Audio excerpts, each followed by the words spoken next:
여러분은 성경을 어떻게 생각하시나요? 어떤 사람에게 성경은 종교적 경전입니다. 또 어떤 이에게 성경은 고대 문학이자 인류의 지혜가 담긴 고전이기도 합니다.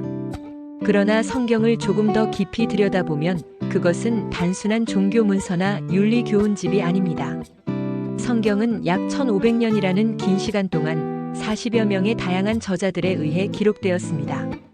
저자들의 배경은 왕에서부터 어부, 의사, 학자, 목동까지 다양했지만 놀랍게도 성경은 한 가지 큰 이야기, 즉 하나님의 구원 역사라는 거대한 줄거리를 공유하고 있습니다. 66권으로 구성된 성경은 창세기의 창조 이야기에서 시작해 요한계시록의 새 하늘과 새 땅으로 마무리됩니다.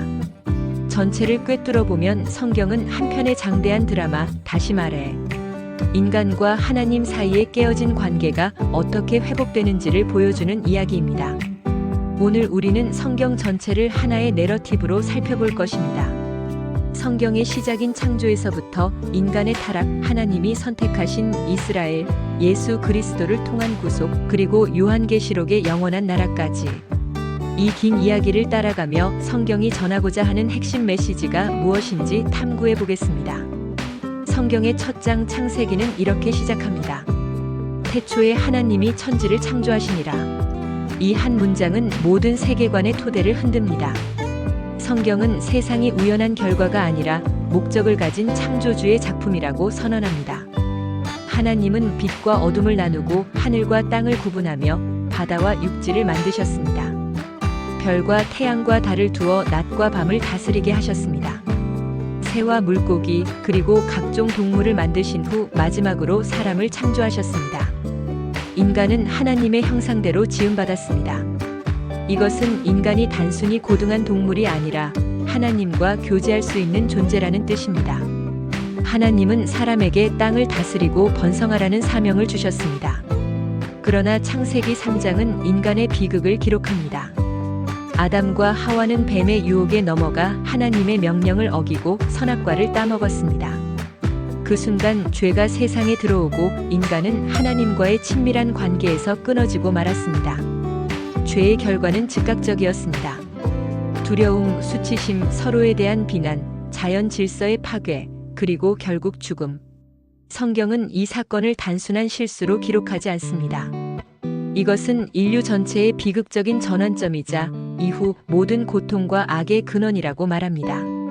하지만 하나님은 그 자리에서 희망의 약속도 주셨습니다. 여자의 후손이 뱀의 머리를 상하게 할 것이다. 이것은 훗날 오실 메시아, 곧 예수 그리스도를 가리키는 최초의 복음으로 해석됩니다. 창세기의 타락 이야기는 우리에게 이렇게 묻습니다. 인간은 왜 악을 행하는가? 왜 세상은 이렇게 고통과 불의로 가득한가? 성경은 그 답을 하나님 없는 인간의 선택에서 찾습니다. 타락 이후 인류는 점점 더 타락했습니다. 창세기 6장은 이렇게 기록합니다. 사람의 죄악이 세상에 가득하고 그의 마음의 생각의 모든 계획이 항상 악할 뿐임을 보셨다. 하나님은 땅을 심판하기로 하셨습니다. 그러나 노아와 그의 가족은 은혜를 입었습니다.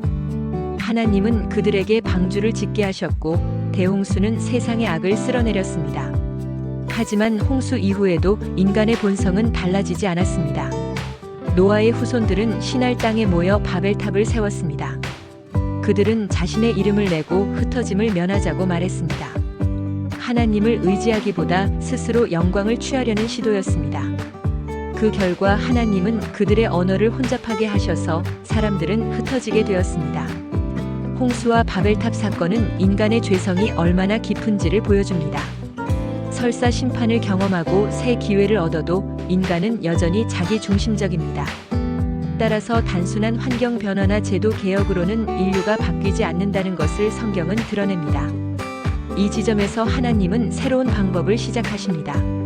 온 세상을 심판하거나 흩어버리는 방식이 아니라 한 사람을 선택하여 그를 통해 구원의 길을 열기로 하셨습니다. 창세기 12장에서 하나님은 아브라함을 부르십니다. 너는 너의 고향과 친척과 아버지의 집을 떠나 내가 내게 보여줄 땅으로 가라. 내가 너로 큰 민족을 이루고 내게 복을 주며 너를 복의 근원이 되게 하리라. 땅의 모든 족속이 너로 말미암아 복을 얻을 것이다. 이 약속은 성경 전체의 방향을 결정짓는 선언입니다. 하나님은 아브라함과 언약을 맺으시고 그의 후손을 통해 인류를 구원하시겠다고 하셨습니다. 이스라엘 민족은 바로 이 언약에서 시작됩니다. 아브라함의 이야기는 단순히 한 개인의 성공담이 아닙니다. 그는 실패하고 두려워했으며 때로는 하나님을 의심하기도 했습니다. 그러나 하나님은 그의 믿음을 보시고 의로 여기셨습니다. 아브라함의 믿음은 완벽해서가 아니라 하나님을 신뢰하는 관계 속에서 자라난 믿음이었습니다. 이 언약은 훗날 다윗의 언약, 새 언약으로 이어지며 결국 예수 그리스도 안에서 완성됩니다. 따라서 아브라함은 단순히 유대 민족의 조상이 아니라 믿음으로 사는 모든 사람의 조상이 됩니다. 아브라함의 후손은 이집트에서 번성했지만 결국 노예로 전락했습니다. 이스라엘 백성은 400년 동안 억압 속에 신음했습니다. 그때 하나님은 모세를 세우셔서 이스라엘을 구출하십니다. 출애굽 사건은 성경 전체에서 가장 중요한 구원의 패턴 중 하나입니다. 하나님은 10가지 재앙으로 이집트를 심판하시고 홍해를 가르셔서 이스라엘을 건져내셨습니다. 이스라엘은 어린 양의 피로 구원받았는데 이는 훗날 예수 그리스도의 희생을 예표합니다. 광야에서 하나님은 율법을 주셨습니다. 십계명은 단순한 규범이 아니라 하나님의 백성이 어떤 삶을 살아야 하는지 보여주는 지침이었습니다. 또한 제사 제도를 통해 죄 사함의 길을 열어주셨습니다. 피 흘림 없이는 죄 사함이 없다는 원리가 드러난 것이죠. 이스라엘은 가나안에 들어가기 전 끊임없이 불평과 불순종을 반복했습니다. 그러나 하나님은 신실하게 약속을 지켜 그들을 약속의 땅으로 인도하셨습니다. 출애굽은 단순한 역사적 사건을 넘어 인류 구원의 그림자이자 예수 그리스도의 사역을 미리 보여주는 사건이었습니다. 가나안에 정착한 이스라엘은 사사시대를 맞이했습니다. 이 시기는 반복적인 패턴으로 요약됩니다.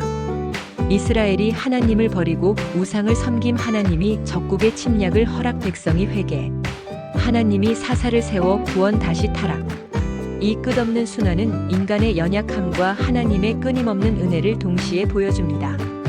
결국 이스라엘은 사무엘 시대의 왕을 요구했습니다.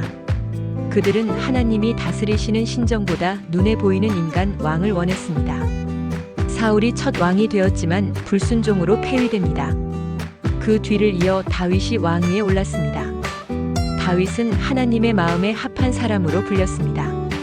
그의 삶에는 많은 실패와 죄도 있었지만 그는 진정으로 회개하며 하나님을 의지했습니다. 하나님은 다윗에게 중요한 약속을 주셨습니다. 내 왕위가 영원히 견고하리라. 이 언약은 메시아가 다윗의 후손으로 오실 것임을 예고했습니다. 다윗의 아들 솔로몬은 지혜로운 왕으로 성전을 건축했습니다.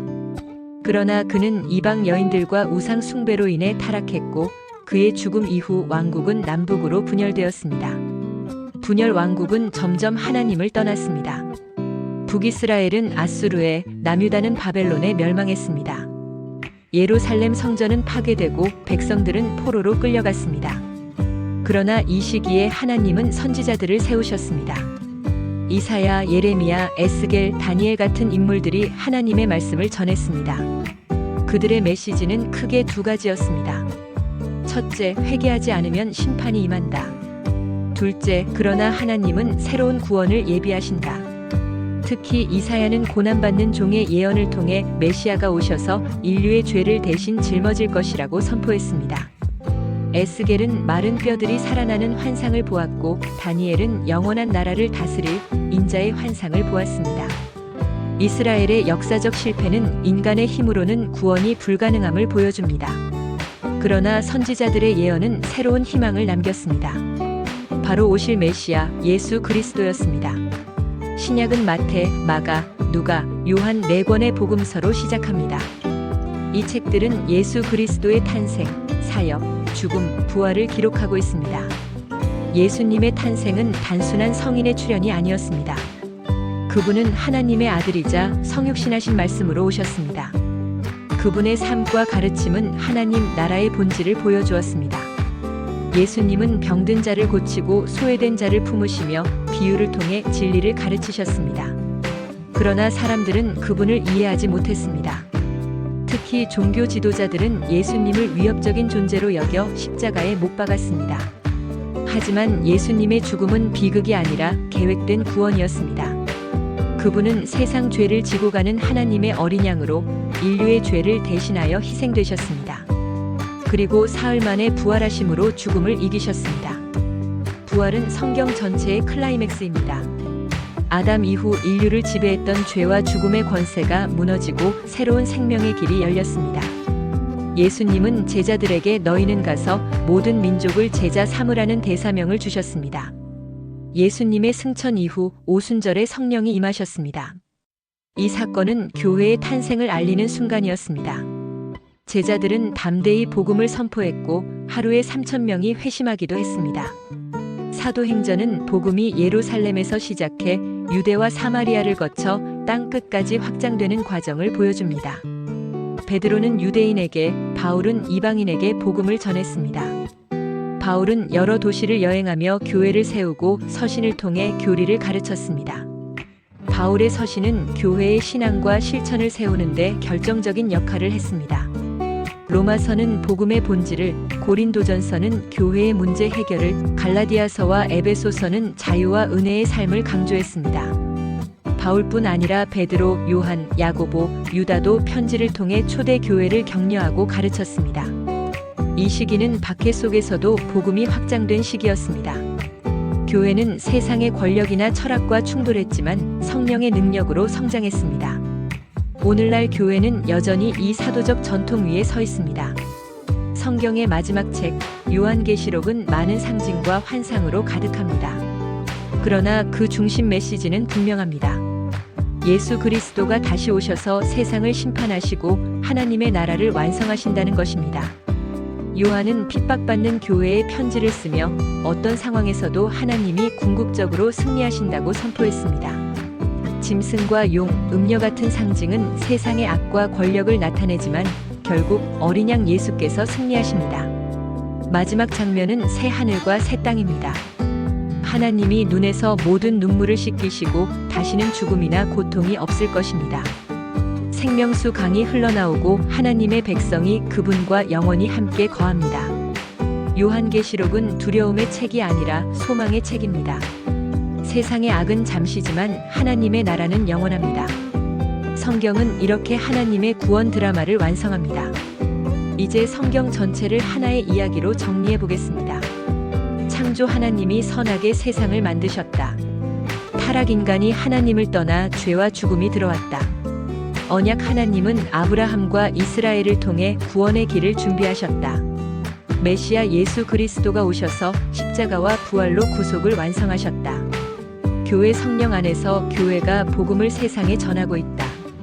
새 창조 예수님의 재림으로 모든 것이 회복되고 영원한 나라가 임한다. 성경은 66권으로 나뉘어 있지만 결국 한 가지 메시지를 말합니다. 하나님이 우리와 함께 하신다. 성경은 과거의 기록이 아니라 현재 진행 중인 이야기입니다. 우리는 이 구속 드라마의 한가운데에 살고 있습니다. 그리고 하나님은 우리 각자를 이 이야기 속으로 부르고 계십니다. 여러분, 오늘 우리는 성경 전체를 꿰뚫는 핵심 주제 중 하나인 언약 커버넌트에 대해 살펴보려 합니다. 성경은 66권이라는 다양한 책으로 이루어져 있지만 그 중심에는 하나님의 언약이 흐르고 있습니다. 언약은 단순한 약속 이상의 의미를 지닙니다. 이는 하나님과 인간, 창조 세계 전체를 아우르는 관계의 틀이며 하나님께서 자신의 뜻을 어떻게 역사 속에서 펼쳐가시는지를 보여주는 열쇠입니다. 1장 창세기의 언약 기초. 성경을 언약의 책이라고 불러도 과언이 아닙니다. 창세기의 창조 이야기부터 요한계시록의 새 하늘과 새 땅까지 하나님은 끊임없이 언약을 세우시고 갱신하시며 완성해 가십니다. 그리고 그 중심에는 언제나 하나님의 은혜와 신실하심, 그리고 인간의 응답이 놓여 있습니다. 오늘 강의는 성경의 큰 흐름을 따라가며 각 언약이 어떻게 나타났고 어떤 의미를 가지며 또 어떻게 서로 연결되는지 살펴보겠습니다. 2장 출애굽기 신명기 모세 언약 1아담 언약 창세기 1, 3장 먼저 성경의 첫 번째 언약은 흔히 아담 언약이라 불립니다. 창세기 1장에서 하나님은 인간을 창조하시고 생육하고 번성하여 땅에 충만하라. 땅을 정복하라. 모든 생물을 다스리라는 명령을 주셨습니다. 장 128. 이것은 단순한 명령이 아니라 하나님과 인간 사이에 맺어진 언약적 관계를 보여줍니다. 그러나 창세기 3장에서 인간은 하나님께 불순종하며 선악과를 따먹습니다. 그 결과 죄와 죽음이 세상에 들어왔고 언약 관계는 깨어진 듯 보였습니다. 하지만 하나님은 즉시 은혜의 약속을 주십니다. 창세기 3장 15절에서 여자의 후손이 뱀의 머리를 상하게 할 것이라 말씀하시며 훗날 메시아를 통한 회복의 언약을 암시하셨습니다. 아담 언약은 하나님이 창조하신 세상과 인간이 어떻게 관계를 맺어야 하는가를 보여주며 동시에 죄로 인해 깨어진 언약이 어떻게 다시 회복될지를 예고하는 출발점입니다. 이 노아 언약 창세기 6-9장. 두 번째는 노아 언약입니다. 인류의 죄악이 세상에 가득 찼을 때 하나님은 홍수 심판을 내리셨습니다. 그러나 노아와 그의 가족을 방주를 통해 구원하시고 홍수 이후에 무지개를 언약의 표징으로 주셨습니다. 창세기 9장 13절 말씀 내가 내 무지개를 구름 속에 두었나니 이것이 나와 세상 사이의 언약의 증거니라. 이 언약은 인간뿐 아니라 모든 생명체, 창조 세계 전체와 맺으신 언약입니다. 그 내용은 다시는 물로 세상을 멸하지 않겠다는 약속이었습니다. 노아 언약은 인류가 죄 가운데 있음에도 불구하고 하나님은 세상을 보존하시고 구속사의 역사를 이어가시겠다는 의지를 드러낸 언약입니다. 아브라함 언약 창세기 12, 15, 17장. 성경 언약의 핵심 중 하나는 바로 아브라함 언약입니다.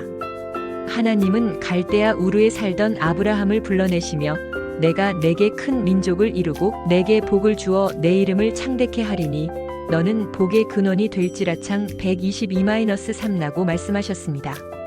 이 언약은 세 가지 요소로 요약할 수 있습니다. 땅의 약속. 하나님은 아브라함과 그의 자손에게 가나안 땅을 주시겠다고 하셨습니다. 자손의 약속. 하늘의 별과 같이 많은 후손을 약속하셨습니다. 복의 약속. 아브라함을 통해 모든 민족이 복을 받게 될 것이라 하셨습니다. 특히 창세기 15장에서 하나님은 아브라함과 언약을 맺으실 때 쪼갠 짐승 사이를 홀로 지나가십니다. 이는 언약을 어길 시 내가 이처럼 찢어질 것이라는 의미인데 하나님 자신이 그 언약을 반드시 이루시겠다는 절대적인 신실함을 보여주는 장면입니다. 또 창세기 17장에서는 할례가 언약의 표징으로 주어졌습니다. 할례는 아브라함의 자손이 하나님의 언약 공동체에 속했다는 증거였습니다. 아브라함 언약은 단순히 한 가문이나 민족을 위한 것이 아니라 모든 민족이 복을 받게 될 구속사의 방향을 제시하는 언약이었습니다. 그리고 이 언약은 신약에서 예수 그리스도를 통해 완성됩니다. 3장. 사무엘 역대기 다윗 언약. 1. 다윗과 왕조 언약. 사무엘하 7장은 성경 전체에서 매우 중요한 언약 장면입니다. 하나님은 다윗에게 말씀하시기를 내 집과 내 나라가 내 앞에서 영원히 보존되고 내 왕위가 영원히 견고하리라. 사마 716. 이것이 바로 다윗 언약입니다. 다윗의 자손을 통해 영원한 왕조가 세워지고 하나님 나라가 실현될 것이라는 약속입니다. 이 메시아적 약속. 이 언약은 단순히 다윗 왕조의 정치적 번영을 의미하지 않았습니다. 시편과 선지자들은 다윗의 후손을 통해 오실 메시아 왕을 바라보았습니다. 시편 2편, 89편 등은 이 언약적 약속을 시적 언어로 노래합니다. 다윗 언약은 결국 신약에서 예수 그리스도의 왕 되심으로 성취됩니다.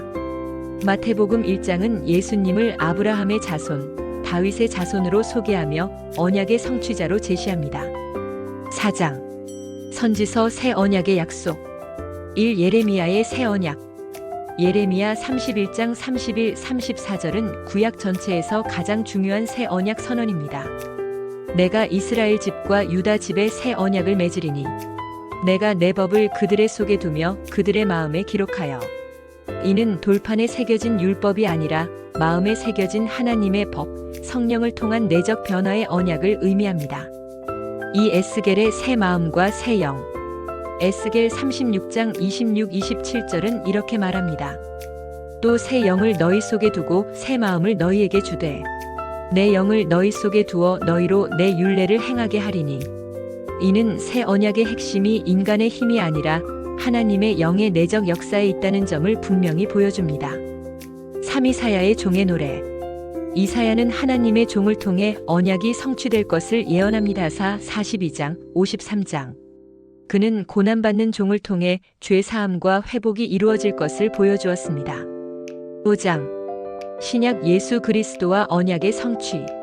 1. 최후의 만찬과 새 언약. 예수님은 최후의 만찬 자리에서 떡과 잔을 드시며 말씀하셨습니다. 이 잔은 내 피로 세우는 새 언약이니 곧 너희를 위하여 붓는 것이라. 룩 2220.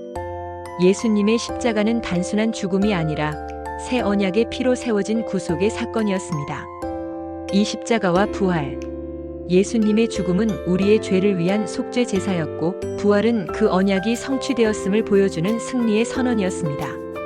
이제 더 이상 동물의 피가 아닌 예수님의 피로 단번에 영원한 속죄가 이루어졌습니다. 이 9장. 산바울 서신 속 언약 신학. 로마서 아브라함의 믿음이 새 언약의 모델임을 강조. 갈라디아서 율법의 언약과 약속의 언약의 대조, 그리스도 안에서의 자유. 히브리서 예수님이 더 나은 언약의 중보자, 더 나은 제사장, 더 나은 성막. 6장. 요한계시록 언약의 완성. 요한계시록 21, 22장은 성경 언약의 최종적 완성을 보여줍니다. 하나님의 장막이 사람들과 함께 있음에 그들은 하나님의 백성이 되고, 하나님은 친히 그들과 함께 계셔서 모든 눈물을 그 눈에서 닦아주시니. 게 213사. 여기서 언약의 최종 목적이 드러납니다. 하나님이 우리 하나님이 되시고 우리가 그분의 백성이 되는 것, 그리고 영원히 함께 거하는 것. 새 하늘과 새 땅에서 언약은 완성되고 더 이상 눈물도 고통도 없는 영원한 하나님 나라가 이루어집니다. 에필로그 언약의 흐름이 주는 교훈. 우리는 성경 전체를 따라 아담, 노아, 아브라함, 모세, 다윗의 언약으로 이어지는 하나님의 언약의 흐름을 보았습니다. 이 모든 언약은 결국 예수 그리스도 안에서 성취되고 요한계시록의 새 창조 안에서 완성됩니다. 언약은 단순한 신학적 개념이 아니라 하나님과 우리 사이의 관계의 틀입니다. 하나님은 신실하시며 변치 않으십니다. 그리고 우리는 그분의 은혜에 믿음과 순종으로 응답해야 합니다. 오늘 우리의 삶 속에서도 이 언약의 메시지는 유효합니다. 하나님은 여전히 우리와 함께 하시고 예수 그리스도의 피로 세워진 새 언약 안에 우리가 속해 있으며 언약 백성답게 살아가도록 성령께서 인도하십니다.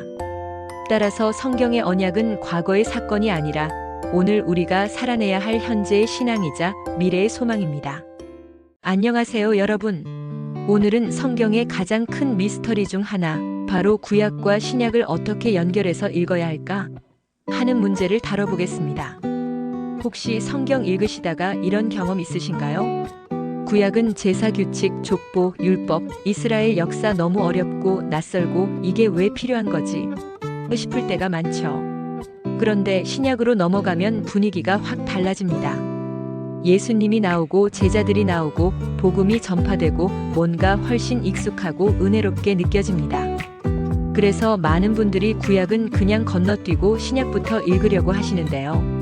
그런데 사실 신약을 제대로 이해하려면 구약을 알아야 하고 구약을 제대로 이해하려면 신약을 함께 봐야 합니다.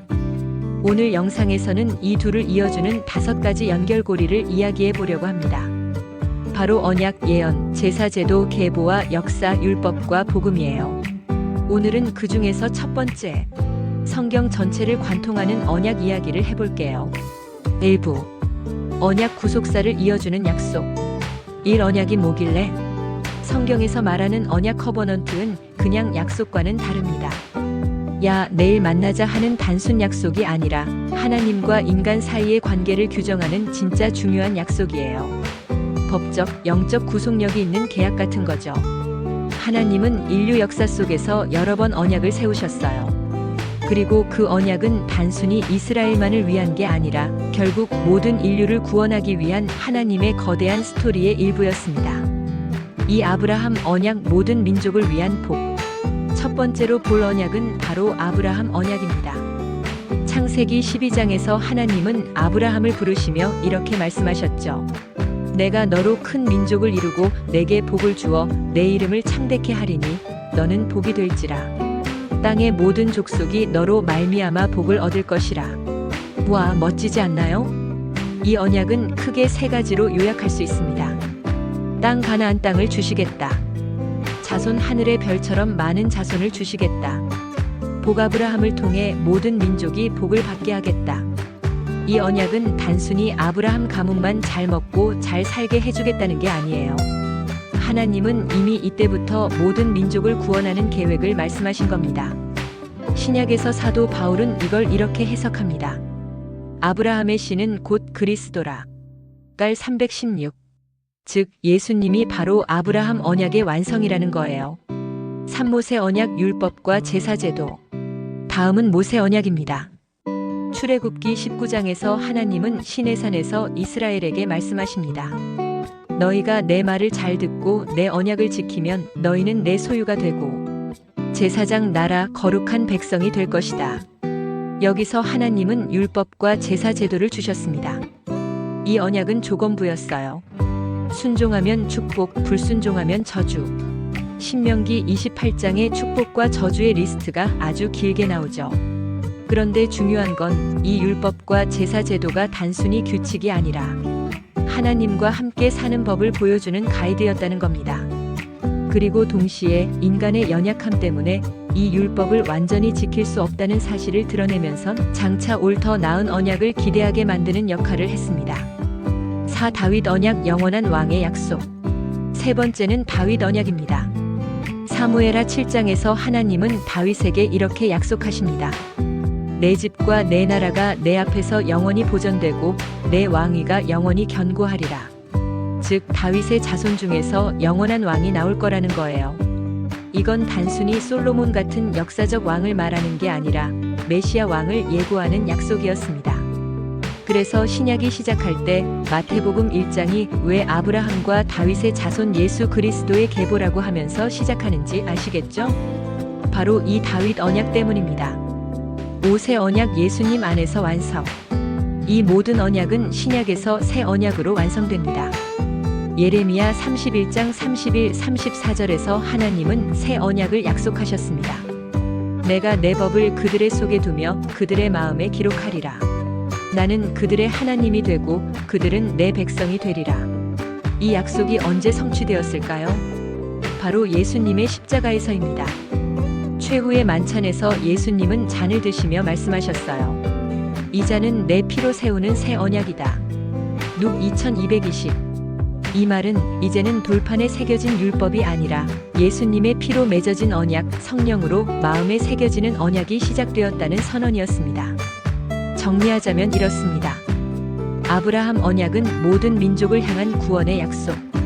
모세 언약은 율법과 제사 제도로 하나님과 동행하는 살. 다윗 언약은 영원한 왕 메시아의 약속. 새 언약은 예수님 안에서 완성된 언약. 즉 언약의 흐름 자체가 구약에서 신약으로 이어지는 연결고리라는 거예요. 2부. 메시아 예언 구약의 약속, 신약의 성취. 구약은 메시아를 기다리는 책입니다. 신약은 그 메시아가 오셨음을 선포하는 책이죠. 창세기의 약속. 창세기 3장 15절 여자의 후손이 뱀의 머리를 상하게 하리라. 최초의 복음원 시복음. 이사야의 예언. 이사야 714처녀가 잉태하여 임마누엘을 낳으리라. 이사야 53장 고난받는 종 십자가 사건 예고. 미가와 스가랴. 미가 52 베들레헴에서 메시아가 나올 것. 스가랴 99 겸손하게 나귀를 타고 오실 왕. 신약에서 성취. 마태복음 1장 동정녀 마리아의 출산. 요한복음 1장 세상 죄를 지고 가는 어린 양. 마태복음 21장 예루살렘 입성 시 나귀를 타신 예수님. 이런 연결을 보면 구약과 신약이 하나의 이야기임을 확실히 알 수 있습니다. 3부. 제사 제도와 성막 십자가의 그림자. 구약의 제사 제도는 신약의 십자가 사건을 미리 보여주는 그림자였습니다. 제사의 종료. 번제 온전히 드리는 헌신 예수님의 전적 순종. 속죄제 죄 사함 예수님의 속죄. 유월절 어린 양 출애굽의 구원 예수님은 세상 죄를 지고 가는 어린 양. 대속죄일. 레위기 16장의 대속죄일 대제사장이 지성소에 들어가 속죄제를 드림. 예수님이 단번에 영원한 속죄를 이루심. 히브리서 9장. 성막. 성막은 하나님의 임재를 상징. 요한복음 114 말씀이 육신이 되어 우리 가운데 거하심에 장막 치다. 즉 구약의 성막은 예수님의 오심을 예표하는 구조물이었습니다. 사부. 계보와 역사. 아브라함과 다윗의 자손. 예수. 마태복음의 족보. 마태는 구약과 신약을 잇는 브릿지로 족보를 제시합니다. 아브라함 언약과 다윗 언약을 상기시키면서 예수님이 그 언약의 성취자임을 선포합니다. 역사의 흐름. 창세기 선택된 족장. 출애굽기 신명기 언약 공동체. 사무엘 열왕기 왕국과 몰락. 포로기 회복의 약속. 신약 메시아 도래. 이스라엘의 역사는 단순한 민족사가 아니라 예수님을 향한 굵은 신레드 스레드였습니다. 오부. 율법과 복음 단절이 아닌 완성. 오해. 많은 사람들은 구약 율법, 신약 복음으로 나눕니다. 하지만 예수님은 말씀하셨습니다. 내가 율법이나 선지자를 폐하러 온 줄로 생각하지 말라. 완전하게 하려 함이라. 마 517. 율법의 기능. 죄를 드러내는 거울. 하나님의 거룩한 성품 반영. 예수님을 가리키는 길잡이. 갈라디아서 324.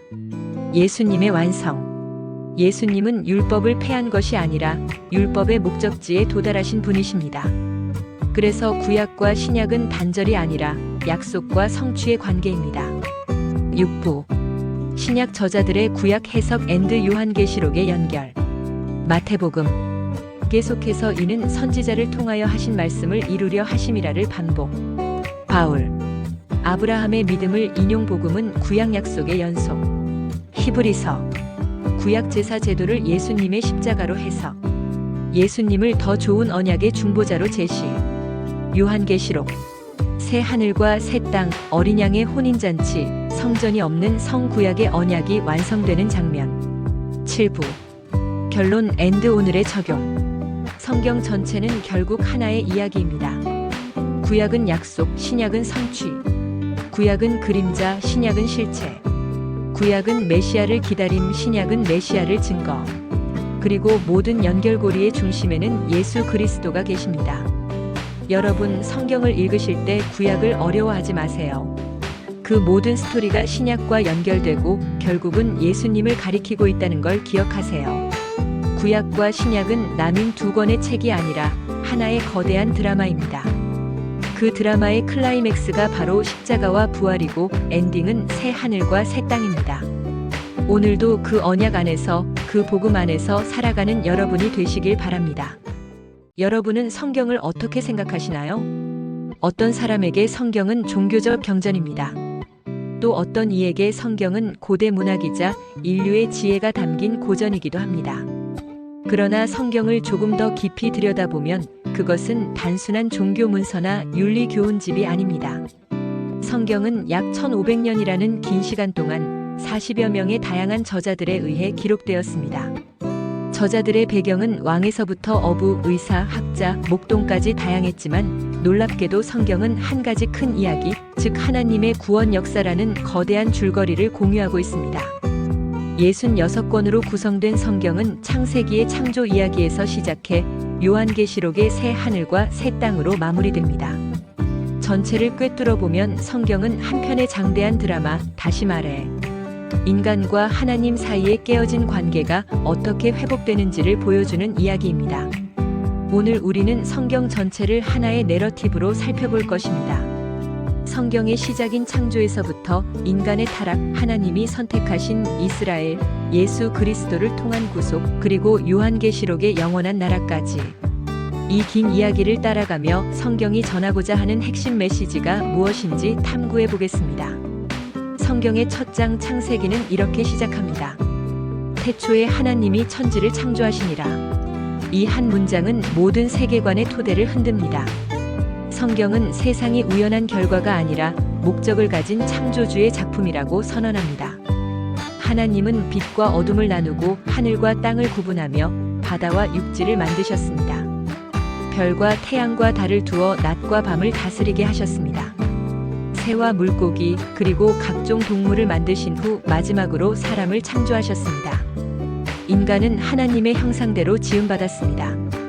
이것은 인간이 단순히 고등한 동물이 아니라 하나님과 교제할 수 있는 존재라는 뜻입니다. 하나님은 사람에게 땅을 다스리고 번성하라는 사명을 주셨습니다.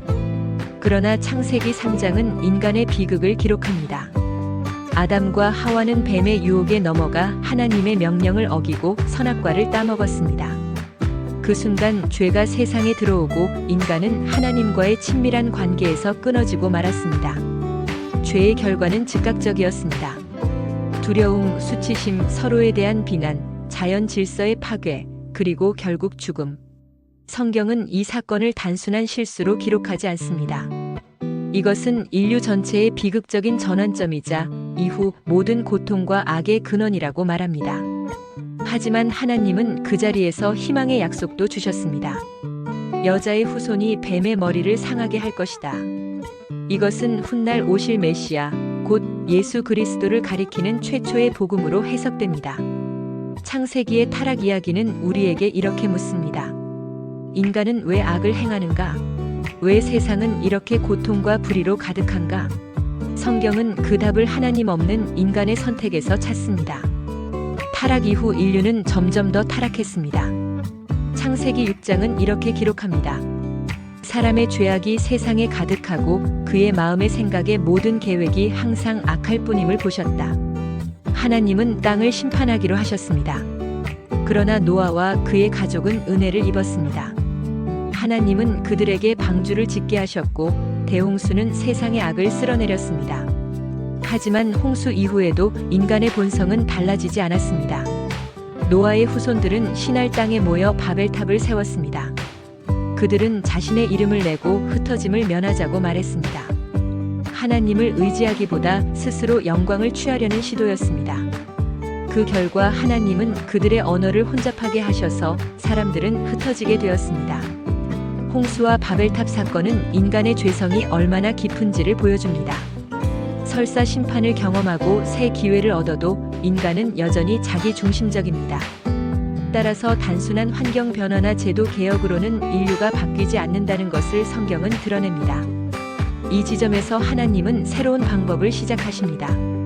온 세상을 심판하거나 흩어버리는 방식이 아니라 한 사람을 선택하여 그를 통해 구원의 길을 열기로 하셨습니다. 창세기 12장에서 하나님은 아브라함을 부르십니다. 너는 너의 고향과 친척과 아버지의 집을 떠나 내가 내게 보여줄 땅으로 가라. 내가 너로 큰 민족을 이루고 내게 복을 주며 너를 복의 근원이 되게 하리라. 땅의 모든 족속이 너로 말미암아 복을 얻을 것이다. 이 약속은 성경 전체의 방향을 결정짓는 선언입니다. 하나님은 아브라함과 언약을 맺으시고 그의 후손을 통해 인류를 구원하시겠다고 하셨습니다. 이스라엘 민족은 바로 이 언약에서 시작됩니다. 아브라함의 이야기는 단순히 한 개인의 성공담이 아닙니다. 그는 실패하고 두려워했으며 때로는 하나님을 의심하기도 했습니다. 그러나 하나님은 그의 믿음을 보시고 의로 여기셨습니다. 아브라함의 믿음은 완벽해서가 아니라 하나님을 신뢰하는 관계 속에서 자라난 믿음이었습니다. 이 언약은 훗날 다윗의 언약, 새 언약으로 이어지며 결국 예수 그리스도 안에서 완성됩니다. 따라서 아브라함은 단순히 유대 민족의 조상이 아니라 믿음으로 사는 모든 사람의 조상이 됩니다. 아브라함의 후손은 이집트에서 번성했지만 결국 노예로 전락했습니다. 이스라엘 백성은 400년 동안 억압 속에 신음했습니다. 그때 하나님은 모세를 세우셔서 이스라엘을 구출하십니다. 출애굽 사건은 성경 전체에서 가장 중요한 구원의 패턴 중 하나입니다. 하나님은 10가지 재앙으로 이집트를 심판하시고 홍해를 가르셔서 이스라엘을 건져내셨습니다. 이스라엘은 어린 양의 피로 구원받았는데 이는 훗날 예수 그리스도의 희생을 예표합니다. 광야에서 하나님은 율법을 주셨습니다. 십계명은 단순한 규범이 아니라 하나님의 백성이 어떤 삶을 살아야 하는지 보여주는 지침이었습니다. 또한 제사 제도를 통해 죄 사함의 길을 열어주셨습니다. 피 흘림 없이는 죄 사함이 없다는 원리가 드러난 것이죠. 이스라엘은 가나안에 들어가기 전 끊임없이 불평과 불순종을 반복했습니다. 그러나 하나님은 신실하게 약속을 지켜 그들을 약속의 땅으로 인도하셨습니다. 출애굽은 단순한 역사적 사건을 넘어 인류 구원의 그림자이자 예수 그리스도의 사역을 미리 보여주는 사건이었습니다. 가나안에 정착한 이스라엘은 사사 시대를 맞이했습니다. 이 시기는 반복적인 패턴으로 요약됩니다.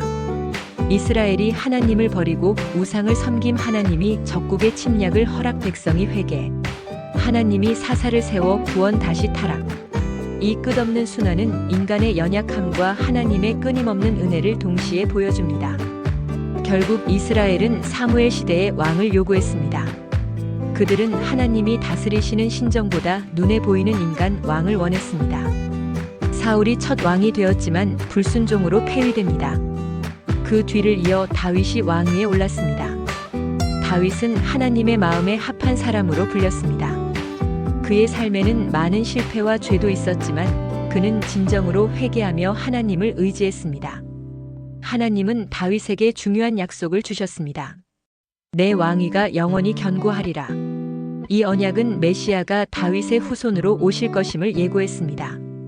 다윗의 아들 솔로몬은 지혜로운 왕으로 성전을 건축했습니다. 그러나 그는 이방 여인들과 우상 숭배로 인해 타락했고 그의 죽음 이후 왕국은 남북으로 분열되었습니다. 분열 왕국은 점점 하나님을 떠났습니다. 북이스라엘은 아수르에, 남유다는 바벨론에 멸망했습니다. 예루살렘 성전은 파괴되고 백성들은 포로로 끌려갔습니다. 그러나 이 시기에 하나님은 선지자들을 세우셨습니다. 이사야, 예레미야, 에스겔, 다니엘 같은 인물들이 하나님의 말씀을 전했습니다. 그들의 메시지는 크게 두 가지였습니다. 첫째, 회개하지 않으면 심판이 임한다.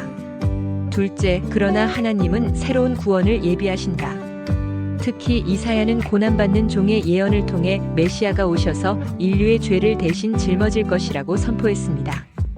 에스겔은 마른 뼈들이 살아나는 환상을 보았고 다니엘은 영원한 나라를 다스릴 인자의 환상을 보았습니다. 이스라엘의 역사적 실패는 인간의 힘으로는 구원이 불가능함을 보여줍니다. 그러나 선지자들의 예언은 새로운 희망을 남겼습니다. 바로 오실 메시아 예수 그리스도였습니다. 신약은 마태, 마가, 누가, 요한 4권의 복음서로 시작합니다. 이 책들은 예수 그리스도의 탄생, 사역, 죽음, 부활을 기록하고 있습니다. 예수님의 탄생은 단순한 성인의 출현이 아니었습니다. 그분은 하나님의 아들이자 성육신하신 말씀으로 오셨습니다. 그분의 삶과 가르침은 하나님 나라의 본질을 보여주었습니다. 예수님은 병든 자를 고치고 소외된 자를 품으시며 비유를 통해 진리를 가르치셨습니다. 그러나 사람들은 그분을 이해하지 못했습니다.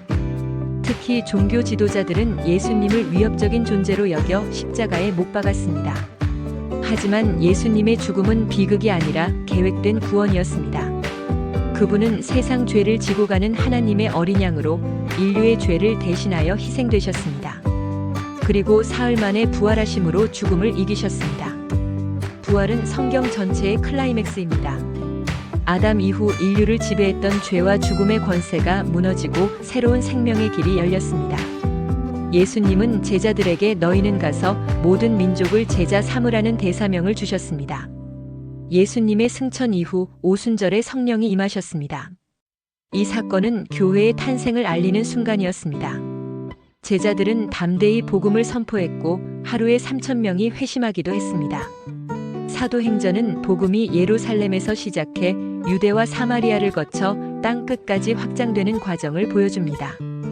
베드로는 유대인에게, 바울은 이방인에게 복음을 전했습니다. 바울은 여러 도시를 여행하며 교회를 세우고 서신을 통해 교리를 가르쳤습니다. 바울의 서신은 교회의 신앙과 실천을 세우는 데 결정적인 역할을 했습니다. 로마서는 복음의 본질을, 고린도전서는 교회의 문제 해결을, 갈라디아서와 에베소서는 자유와 은혜의 삶을 강조했습니다. 바울뿐 아니라 베드로, 요한, 야고보, 유다도 편지를 통해 초대 교회를 격려하고 가르쳤습니다.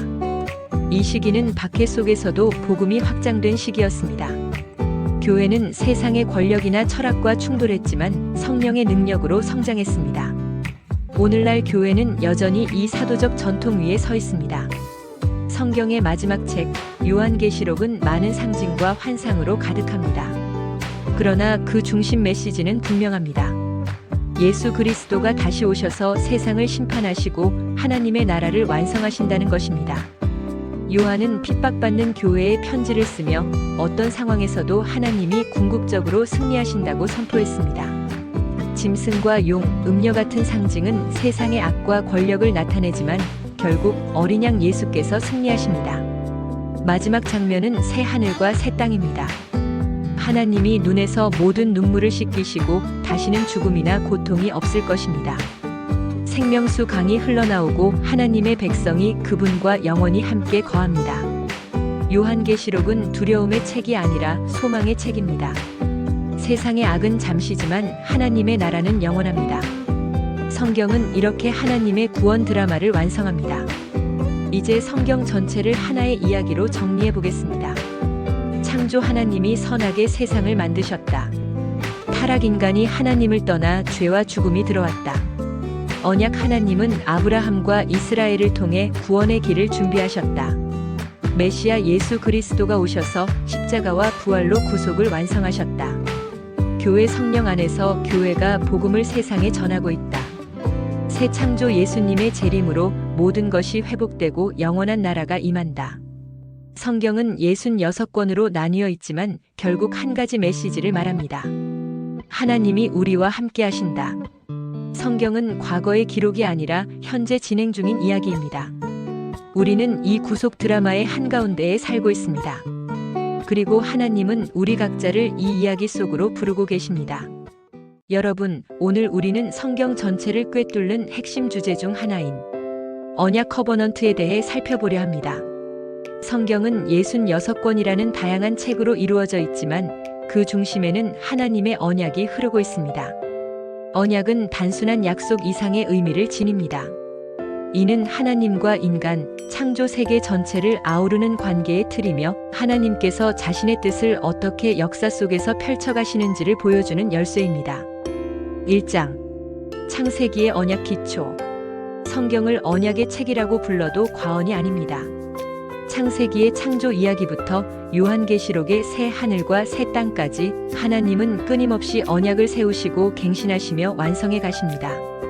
그리고 그 중심에는 언제나 하나님의 은혜와 신실하심, 그리고 인간의 응답이 놓여 있습니다. 오늘 강의는 성경의 큰 흐름을 따라가며 각 언약이 어떻게 나타났고 어떤 의미를 가지며 또 어떻게 서로 연결되는지 살펴보겠습니다. 2장 출애굽기 신명기 모세 언약 1아담 언약 창세기 1, 3장 먼저 성경의 첫 번째 언약은 흔히 아담 언약이라 불립니다. 창세기 1장에서 하나님은 인간을 창조하시고 생육하고 번성하여 땅에 충만하라. 땅을 정복하라. 모든 생물을 다스리라는 명령을 주셨습니다. 창 128. 이것은 단순한 명령이 아니라 하나님과 인간 사이에 맺어진 언약적 관계를 보여줍니다. 그러나 창세기 3장에서 인간은 하나님께 불순종하며 선악과를 따먹습니다. 그 결과 죄와 죽음이 세상에 들어왔고 언약 관계는 깨어진 듯 보였습니다. 하지만 하나님은 즉시 은혜의 약속을 주십니다. 창세기 3장 15절에서 여자의 후손이 뱀의 머리를 상하게 할 것이라 말씀하시며 훗날 메시아를 통한 회복의 언약을 암시하셨습니다. 아담 언약은 하나님이 창조하신 세상과 인간이 어떻게 관계를 맺어야 하는가를 보여주며 동시에 죄로 인해 깨어진 언약이 어떻게 다시 회복될지를 예고하는 출발점입니다. 이 노아 언약 창세기 6, 9장. 두 번째는 노아 언약입니다. 인류의 죄악이 세상에 가득 찼을 때 하나님은 홍수 심판을 내리셨습니다. 그러나 노아와 그의 가족을 방주를 통해 구원하시고 홍수 이후에 무지개를 언약의 표징으로 주셨습니다. 창세기 9장 13절 말씀 내가 내 무지개를 구름 속에 두었나니 이것이 나와 세상 사이의 언약의 증거니라. 이 언약은 인간뿐 아니라 모든 생명체, 창조 세계 전체와 맺으신 언약입니다. 그 내용은 다시는 물로 세상을 멸하지 않겠다는 약속이었습니다. 노아 언약은 인류가 죄 가운데 있음에도 불구하고 하나님은 세상을 보존하시고 구속사의 역사를 이어가시겠다는 의지를 드러낸 언약입니다. 삼아브라함 언약 창세기 12, 15, 17장. 성경 언약의 핵심 중 하나는 바로 아브라함 언약입니다. 하나님은 갈대아 우르에 살던 아브라함을 불러내시며 내가 내게 큰 민족을 이루고 내게 복을 주어 내 이름을 창대케 하리니 너는 복의 근원이 될지라. 창 122-3라고 말씀하셨습니다. 이 언약은 세 가지 요소로 요약할 수 있습니다. 땅의 약속. 하나님은 아브라함과 그의 자손에게 가나안 땅을 주시겠다고 하셨습니다. 자손의 약속. 하늘의 별과 같이 많은 후손을 약속하셨습니다. 복의 약속. 아브라함을 통해 모든 민족이 복을 받게 될 것이라 하셨습니다. 특히 창세기 15장에서 하나님은 아브라함과 언약을 맺으실 때 쪼갠 짐승 사이를 홀로 지나가십니다. 이는 언약을 어길 시 내가 이처럼 찢어질 것이라는 의미인데 하나님 자신이 그 언약을 반드시 이루시겠다는 절대적인 신실함을 보여주는 장면입니다. 또 창세기 17장에서는 할례가 언약의 표징으로 주어졌습니다. 할례는 아브라함의 자손이 하나님의 언약 공동체에 속했다는 증거였습니다. 아브라함 언약은 단순히 한 가문이나 민족을 위한 것이 아니라 모든 민족이 복을 받게 될 구속사의 방향을 제시하는 언약이었습니다. 그리고 이 언약은 신약에서 예수 그리스도를 통해 완성됩니다. 3장 사무엘 역대기 다윗 언약 1. 다윗과 왕조 언약. 사무엘하 7장은 성경 전체에서 매우 중요한 언약 장면입니다. 하나님은 다윗에게 말씀하시기를 내 집과 내 나라가 내 앞에서 영원히 보존되고 내 왕위가 영원히 견고하리라. 사마 716. 이것이 바로 다윗 언약입니다. 다윗의 자손을 통해 영원한 왕조가 세워지고 하나님 나라가 실현될 것이라는 약속입니다. 이 메시아적 약속, 이 언약은 단순히 다윗 왕조의 정치적 번영을 의미하지 않았습니다. 시편과 선지자들은 다윗의 후손을 통해 오실 메시아 왕을 바라보았습니다. 시편 2편, 89편 등은 이 언약적 약속을 시적 언어로 노래합니다. 다윗 언약은 결국 신약에서 예수 그리스도의 왕 되심으로 성취됩니다. 마태복음 1장은 예수님을 아브라함의 자손, 다윗의 자손으로 소개하며 언약의 성취자로 제시합니다. 4장 선지서 새 언약의 약속. 1. 예레미야의 새 언약. 예레미야 31장 31, 34절은 구약 전체에서 가장 중요한 새 언약 선언입니다. 내가 이스라엘 집과 유다 집에 새 언약을 맺으리니 내가 내 법을 그들의 속에 두며 그들의 마음에 기록하여. 이는 돌판에 새겨진 율법이 아니라 마음에 새겨진 하나님의 법, 성령을 통한 내적 변화의 언약을 의미합니다. 이 에스겔의 새 마음과 새 영. 에스겔 36장 26, 27절은 이렇게 말합니다. 또 새 영을 너희 속에 두고 새 마음을 너희에게 주되 내 영을 너희 속에 두어 너희로 내 율례를 행하게 하리니. 이는 새 언약의 핵심이 인간의 힘이 아니라 하나님의 영의 내적 역사에 있다는 점을 분명히 보여줍니다. 3. 이사야의 종의 노래. 이사야는 하나님의 종을 통해 언약이 성취될 것을 예언합니다. 사 42장, 53장. 그는 고난받는 종을 통해 죄 사함과 회복이 이루어질 것을 보여주었습니다. 5장 신약 예수 그리스도와 언약의 성취. 1. 최후의 만찬과 새 언약. 예수님은 최후의 만찬 자리에서 떡과 잔을 드시며 말씀하셨습니다. 이 잔은 내 피로 세우는 새 언약이니 곧 너희를 위하여 붓는 것이라. 룩 2220. 예수님의 십자가는 단순한 죽음이 아니라 새 언약의 피로 세워진 구속의 사건이었습니다. 이 십자가와 부활. 예수님의 죽음은 우리의 죄를 위한 속죄 제사였고 부활은 그 언약이 성취되었음을 보여주는 승리의 선언이었습니다. 이제 더 이상 동물의 피가 아닌 예수님의 피로 단번에 영원한 속죄가 이루어졌습니다. 이 9장 산바울 서신 속 언약 신학. 로마서 아브라함의 믿음이 새 언약의 모델임을 강조. 갈라디아서 율법의 언약과 약속의 언약의 대조, 그리스도 안에서의 자유. 히브리서 예수님이 더 나은 언약의 중보자, 더 나은 제사장, 더 나은 성막. 6장 요한계시록 언약의 완성. 요한계시록 21, 22장은 성경 언약의 최종적 완성을 보여줍니다.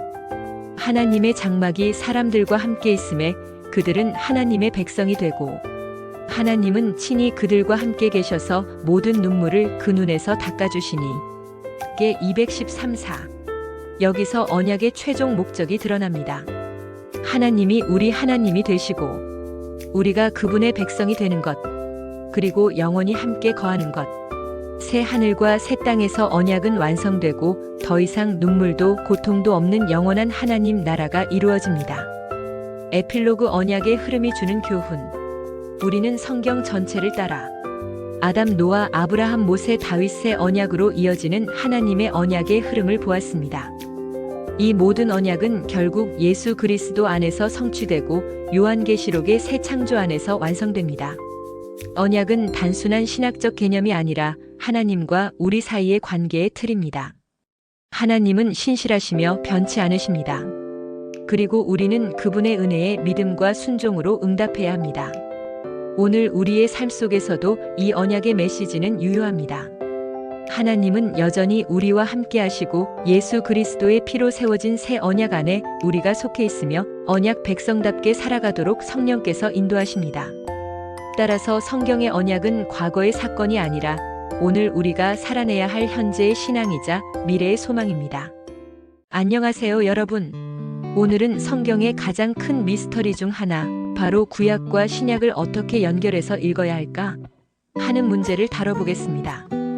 혹시 성경 읽으시다가 이런 경험 있으신가요? 구약은 제사 규칙, 족보, 율법, 이스라엘 역사 너무 어렵고 낯설고 이게 왜 필요한 거지? 싶을 때가 많죠. 그런데 신약으로 넘어가면 분위기가 확 달라집니다. 예수님이 나오고 제자들이 나오고 복음이 전파되고 뭔가 훨씬 익숙하고 은혜롭게 느껴집니다. 그래서 많은 분들이 구약은 그냥 건너뛰고 신약부터 읽으려고 하시는데요. 그런데 사실 신약을 제대로 이해하려면 구약을 알아야 하고 구약을 제대로 이해하려면 신약을 함께 봐야 합니다. 오늘 영상에서는 이 둘을 이어주는 5가지 연결고리를 이야기해 보려고 합니다. 바로 언약, 예언, 제사제도, 계보와 역사, 율법과 복음이에요. 오늘은 그 중에서 첫 번째, 성경 전체를 관통하는 언약 이야기를 해볼게요. 1부, 언약 구속사를 이어주는 약속. 1. 언약이 뭐길래? 성경에서 말하는 언약 커버넌트는 그냥 약속과는 다릅니다. 야, 내일 만나자 하는 단순 약속이 아니라 하나님과 인간 사이의 관계를 규정하는 진짜 중요한 약속이에요. 법적, 영적 구속력이 있는 계약 같은 거죠. 하나님은 인류 역사 속에서 여러 번 언약을 세우셨어요. 그리고 그 언약은 단순히 이스라엘만을 위한 게 아니라 결국 모든 인류를 구원하기 위한 하나님의 거대한 스토리의 일부였습니다. 이 아브라함 언약, 모든 민족을 위한 복. 첫 번째로 볼 언약은 바로 아브라함 언약입니다. 창세기 12장에서 하나님은 아브라함을 부르시며 이렇게 말씀하셨죠. 내가 너로 큰 민족을 이루고 내게 복을 주어 내 이름을 창대케 하리니 너는 복이 될지라. 땅의 모든 족속이 너로 말미암아 복을 얻을 것이라. 와, 멋지지 않나요? 이 언약은 크게 3가지로 요약할 수 있습니다. 땅, 가나안 땅을 주시겠다. 자손, 하늘의 별처럼 많은 자손을 주시겠다. 복, 아브라함을 통해 모든 민족이 복을 받게 하겠다. 이 언약은 단순히 아브라함 가문만 잘 먹고 잘 살게 해주겠다는 게 아니에요. 하나님은 이미 이때부터 모든 민족을 구원하는 계획을 말씀하신 겁니다. 신약에서 사도 바울은 이걸 이렇게 해석합니다. 아브라함의 씨는 곧 그리스도라. 깔 316. 즉 예수님이 바로 아브라함 언약의 완성이라는 거예요. 3. 모세 언약, 율법과 제사제도. 다음은 모세 언약입니다. 출애굽기 19장에서 하나님은 시내산에서 이스라엘에게 말씀하십니다. 너희가 내 말을 잘 듣고 내 언약을 지키면 너희는 내 소유가 되고 제사장 나라 거룩한 백성이 될 것이다. 여기서 하나님은 율법과 제사제도를 주셨습니다. 이 언약은 조건부였어요. 순종하면 축복, 불순종하면 저주. 신명기 28장의 축복과 저주의 리스트가 아주 길게 나오죠. 그런데 중요한 건 이 율법과 제사제도가 단순히 규칙이 아니라 하나님과 함께 사는 법을 보여주는 가이드였다는 겁니다. 그리고 동시에 인간의 연약함 때문에 이 율법을 완전히 지킬 수 없다는 사실을 드러내면서 장차 올 더 나은 언약을 기대하게 만드는 역할을 했습니다. 4. 다윗 언약, 영원한 왕의 약속. 3번째는 다윗 언약입니다. 사무엘하 7장에서 하나님은 다윗에게 이렇게 약속하십니다. 내 집과 내 나라가 내 앞에서 영원히 보존되고 내 왕위가 영원히 견고하리라. 즉 다윗의 자손 중에서 영원한 왕이 나올 거라는 거예요. 이건 단순히 솔로몬 같은 역사적 왕을 말하는 게 아니라 메시아 왕을 예고하는 약속이었습니다. 그래서 신약이 시작할 때 마태복음 1장이 왜 아브라함과 다윗의 자손 예수 그리스도의 계보라고 하면서 시작하는지 아시겠죠? 바로 이 다윗 언약 때문입니다. 5새 언약 예수님 안에서 완성. 이 모든 언약은 신약에서 새 언약으로 완성됩니다. 예레미야 31장 31, 34절에서 하나님은 새 언약을 약속하셨습니다. 내가 내 법을 그들의 속에 두며 그들의 마음에 기록하리라. 나는 그들의 하나님이 되고 그들은 내 백성이 되리라. 이 약속이 언제 성취되었을까요? 바로 예수님의 십자가에서입니다. 최후의 만찬에서 예수님은 잔을 드시며 말씀하셨어요. 이 잔은 내 피로 세우는 새 언약이다. 룩 2220. 이 말은 이제는 돌판에 새겨진 율법이 아니라 예수님의 피로 맺어진 언약, 성령으로 마음에 새겨지는 언약이 시작되었다는 선언이었습니다. 정리하자면 이렇습니다. 아브라함 언약은 모든 민족을 향한 구원의 약속. 모세 언약은 율법과 제사 제도로 하나님과 동행하는 살. 다윗 언약은 영원한 왕 메시아의 약속. 새 언약은 예수님 안에서 완성된 언약. 즉 언약의 흐름 자체가 구약에서 신약으로 이어지는 연결고리라는 거예요. 2부. 메시아 예언 구약의 약속, 신약의 성취. 구약은 메시아를 기다리는 책입니다. 신약은 그 메시아가 오셨음을 선포하는 책이죠. 창세기의 약속. 창세기 3장 15절 여자의 후손이 뱀의 머리를 상하게 하리라. 최초의 복음원 시복음. 이사야의 예언. 이사야 714처녀가 잉태하여 임마누엘을 낳으리라. 이사야 53장 고난받는 종, 십자가 사건 예고. 미가와 스가랴. 미가 52 베들레헴에서 메시아가 나올 것. 스가랴 99 겸손하게 나귀를 타고 오실 왕. 신약에서 성취. 마태복음 1장 동정녀 마리아의 출산. 요한복음 1장 세상 죄를 지고 가는 어린 양. 마태복음 21장 예루살렘 입성 시 나귀를 타신 예수님. 이런 연결을 보면 구약과 신약이 하나의 이야기임을 확실히 알 수 있습니다. 3부. 제사 제도와 성막 십자가의 그림자. 구약의 제사 제도는 신약의 십자가 사건을 미리 보여주는 그림자였습니다. 제사의 종료. 번제 온전히 드리는 헌신 예수님의 전적 순종. 속죄제 죄 사함 예수님의 속죄. 유월절 어린 양 출애굽의 구원 예수님은 세상 죄를 지고 가는 어린 양. 대속죄일. 레위기 16장의 대속죄일 대제사장이 지성소에 들어가 속죄제를 드림. 예수님이 단번에 영원한 속죄를 이루심 히브리서 9장. 성막. 성막은 하나님의 임재를 상징 요한복음 114 말씀이 육신이 되어 우리 가운데 거하심에 장막 치다. 즉 구약의 성막은 예수님의 오심을 예표하는 구조물이었습니다. 4부. 계보와 역사 아브라함과 다윗의 자손 예수. 마태복음의 족보. 마태는 구약과 신약을 잇는 브릿지로 족보를 제시합니다.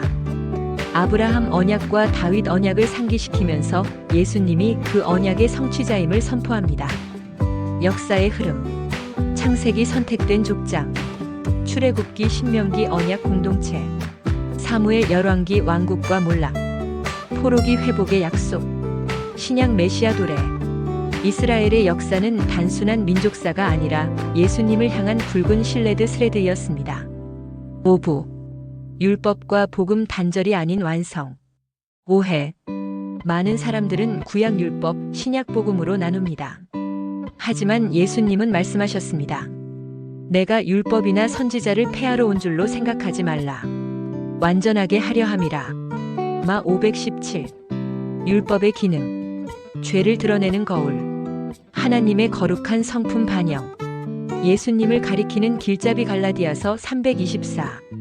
예수님의 완성. 예수님은 율법을 폐한 것이 아니라 율법의 목적지에 도달하신 분이십니다. 그래서 구약과 신약은 단절이 아니라 약속과 성취의 관계입니다. 6부. 신약 저자들의 구약 해석 앤드 요한계시록의 연결. 마태복음. 계속해서 이는 선지자를 통하여 하신 말씀을 이루려 하심이라를 반복. 바울. 아브라함의 믿음을 인용. 복음은 구약 약속의 연속. 히브리서. 구약 제사 제도를 예수님의 십자가로 해석. 예수님을 더 좋은 언약의 중보자로 제시. 요한계시록. 새 하늘과 새 땅, 어린 양의 혼인잔치, 성전이 없는 성구약의 언약이 완성되는 장면. 7부. 결론. 엔드. 오늘의 적용. 성경 전체는 결국 하나의 이야기입니다. 구약은 약속, 신약은 성취. 구약은 그림자, 신약은 실체. 구약은 메시아를 기다림, 신약은 메시아를 증거. 그리고 모든 연결고리의 중심에는 예수 그리스도가 계십니다. 여러분, 성경을 읽으실 때 구약을 어려워하지 마세요. 그 모든 스토리가 신약과 연결되고 결국은 예수님을 가리키고 있다는 걸 기억하세요. 구약과 신약은 남인 두 권의 책이 아니라 하나의 거대한 드라마입니다. 그 드라마의 클라이맥스가 바로 십자가와 부활이고 엔딩은 새 하늘과 새 땅입니다. 오늘도 그 언약 안에서, 그 복음 안에서 살아가는 여러분이 되시길 바랍니다.